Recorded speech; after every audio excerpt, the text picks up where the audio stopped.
నమస్తే welcome to our channel. ప్రస్తుతం మనతో జ్యోతిష్య పండితులు ఫణి భాస్కర్ శర్మ గారు ఉన్నారు. వారితో మాట్లాడదాం. నమస్తే అండి. నమస్తే అమ్మ. మనకి విశ్వవసు నామ సంవత్సరం వస్తుందండి. సో విశ్వవసు నామ సంవత్సరంలో మేషాది ద్వాదశ రాశులకు ఎలా ఉంటుంది, అలాగే వారు పాటించాల్సిన పరిహారాలతో పాటు అసలు గ్రహస్థితి ఎలా ఉంది, గ్రహ సంచారం, గ్రహస్థితి, ఆదాయ వ్యయాలు కూడా ఎలా ఉన్నాయో ఒక్కసారి చెప్పండి. శ్రీ గురుభ్యో నమః, శ్రీమాత్రే నమః. నమస్కారం అమ్మ. అలాగే వీక్షకులందరికీ కూడా శ్రీ విశ్వావసునామ సంవత్సర శుభాకాంక్షలు.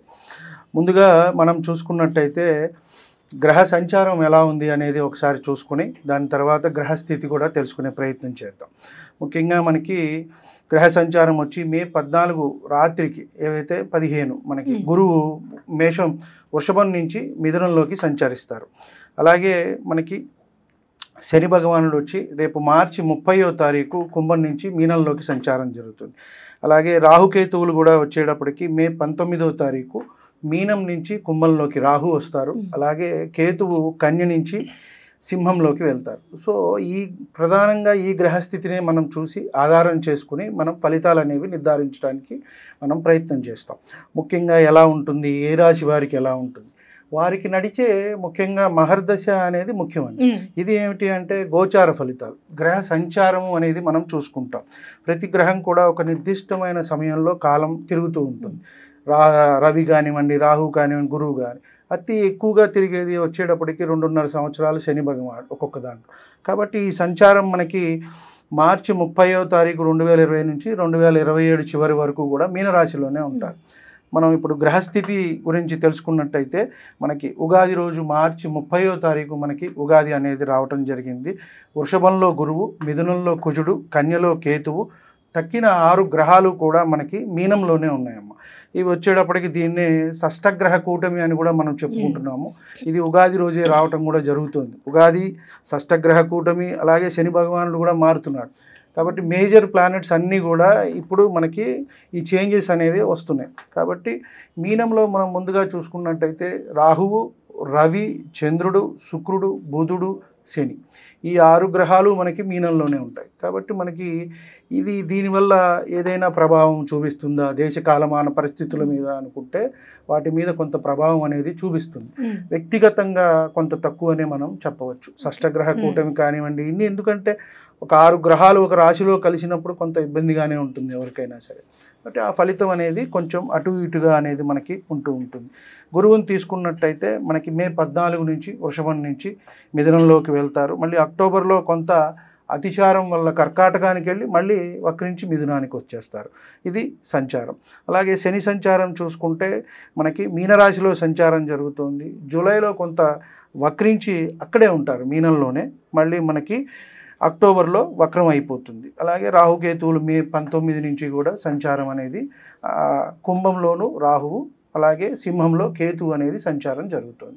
ముఖ్యంగా ఈ గ్రహస్థితి అలాగే గ్రహ సంచారాన్ని బట్టే మనము వచ్చే ద్వాదశ రాశులకి కూడా మన ఫలితం అనేది చెప్పడానికి అవకాశం ఉంది. సార్, విశ్వవసు నామ సంవత్సర ఫలితాల్లో భాగంగా మేషాది ద్వాదశ రాశుల్లో మకర రాశి వారికి ఎలా ఉంది, వారి ఆదాయ వ్యయాలతో పాటు సంవత్సర ఫలితాలు కూడా ఒకసారి చెప్పండి. నమస్కారం. ముందుగా మకర రాశి వారికి శ్రీ విశ్వావసునామ సంవత్సర శుభాకాంక్షలు. వీరికి చూసుకున్నట్టయితే ఉత్తరాషాఢ 2, 3, 4 పాదాలు, శ్రవణం 4 పాదాల వారు, అలాగే ధనిష్ట 1, 2 పాదాల వారు ఈ రాశి కిందకి వస్తారు. వీరికి చూసుకున్నట్టయితే ఆదాయం 8, వ్యయం 14, రాజపూజ్యం 4, అవమానం 5. వీరికి కూడా సామాన్యమైన ఫలితాలే మనకి సూచిస్తున్నాయి. కాకపోతే ఒకంత వీరికి మంచిది ఏమిటి అంటే ఏలినాటి శని అనేది అయిపోవటము. శని భగవానుడు తృతీయంలోకి వెళ్ళటం వల్ల కొంచెం ఆశావాహ దృక్పథం అనేది వస్తుంది. అన్ని విషయాల్లో కూడా మంచి జరగడానికి అవకాశం ఉంటుంది. వీరిలో కొంత మార్పు వస్తుంది, జనాదరణ పెరుగుతుంది, మిమ్మల్ని అందరూ ఇష్టపడతారు, కుటుంబం అనేది వృద్ధి చెందుతుంది, కుటుంబంలో మంచి జరిగే అవకాశం అనేది కనబడుతోంది. పోటీ పరీక్షల్లో రాణిస్తారు. పిల్లలు ఏదైతే చదువుకునే వాళ్ళు ఉన్నారో వారికి మంచి అవకాశాలే ఇక్కడ ఉన్నాయి అని చెప్పని మనం చెప్పవచ్చు. వీరికి కొంత జీర్ణ సంబంధమైన అంశాలు అనేవి ఇబ్బంది పెట్టే అవకాశం ఉన్నది. ఉదర సమస్యలు, జీర్ణ వ్యవస్థకు సంబంధించిన వ్యాధులు, కొంత ఇబ్బంది పడుతుంది. అనారోగ్య సూచన ఉంది. వైద్య ఖర్చులు అయితే వచ్చే అవకాశం కనబడుతుంది. కాబట్టి కొంత ఆ పరమైన జాగ్రత్తలు తీసుకోవటం మెడికల్గా వీరికి చెప్పదగ్గ సూచన. గురు సంచారం మనం చూసుకున్నట్టయితే ఎందువల్ల అయ్యా అంటే వీరికి గురుబలం అనేది తగ్గుతోంది. వృషభ రాశి నుంచి మిథునంలోకి వెళ్తున్నారు కాబట్టి షష్టంలోకి తృతీయ వ్యయాధిపతి అయిన గురువు షష్టంలోకి వెళ్తున్నారు కాబట్టి కొంత ట్రాన్సిట్ అయితే మనకి మంచిదే అని చెప్పొచ్చు, కానీ ఈ ఆరోగ్యపరమైన సమస్యలు అయితే తీసుకొస్తారు.